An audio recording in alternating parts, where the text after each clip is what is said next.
Osmair mandou aqui. Tem um contrato de SCP aqui para fazer o CNPJ. O sócio participante aportou 500 mil e tem uma cláusula que diz que a sócia ostensiva detém 99, das cotas sociais e o participante 0,5 da sociedade. No caso, não traz nenhum valor por parte da ostensiva. Então, Osmair, você já sabe que isso está errado, de acordo com o que a gente estuda na formação, né? Pergunto.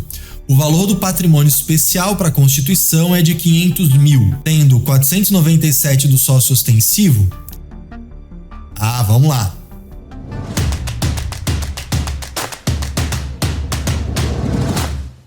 A tua pergunta significa que você não viu essas aulas de SCP e essas aulas de base de capital social e patrimônio especial. Vamos lá. É sempre o inverso, tá? É sempre o inverso.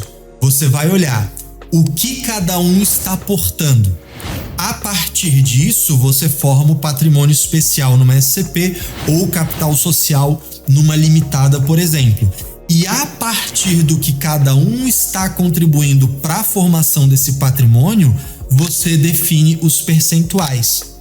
É esse o caminho e não o contrário. Você pode dizer o seguinte, olha, eu vou colocar 100 mil reais e você vai colocar 1.000 reais. Nosso patrimônio será de 101. A partir disso, eu vou dizer quanto eu estou aportando, qual o percentual que eu tenho do patrimônio e qual o percentual que você tem do patrimônio. Não quer esses percentuais, não quer por quê? Normalmente é por questão de distribuição de lucro. Se é por questão de distribuição de lucro, você pode ter o capital social ou patrimônio especial formado pelo que cada um aportou e, separado disso, a cláusula de distribuição de lucro desproporcional à participação no capital social. Isso é um caminho. Caio, eu não quero esses percentuais porque senão o sócio investidor ele vai ter controle. Aí você pode diferenciar isso por cotas que dão ou não direito a voto. Você pode ter cláusula ou uma cota especial que traz com ela, né, a famosa golden share, né, a cláusula, a cota de ouro, que vai dar o direito de decisão unânime sobre determinados assuntos. Aí você vai trabalhar com outras figuras societárias, empresariais, que não a distorção do capital social. Outro caminho possível seria numa SA, aí não numa limitada, aí não numa SCP, numa SA, você poderia ter um ágio na subscrição, né? Então, um dos sócios aportou, por exemplo, ele teria 10 mil do capital social da SA, mas ele aportou 500 mil. Então, os 490 mil excedentes formariam uma reserva, né, do excedente do ágio na subscrição de ações. Por que fazer isso só numa SA? Porque senão você tem reflexo tributário, tá? Mas tudo isso assim, é anterior ao trabalho com contabilidade imobiliária. Isso é base. Isso está lá no CSM, isso está lá no Contabilidade Sem Mimimi. Isso é, assim, é o básico que todo contador tem que saber. Se você mexe com planejamento de empresa, se você mexe com estruturação de negócio imobiliário, você tem que ter esse básico de societário. Tá?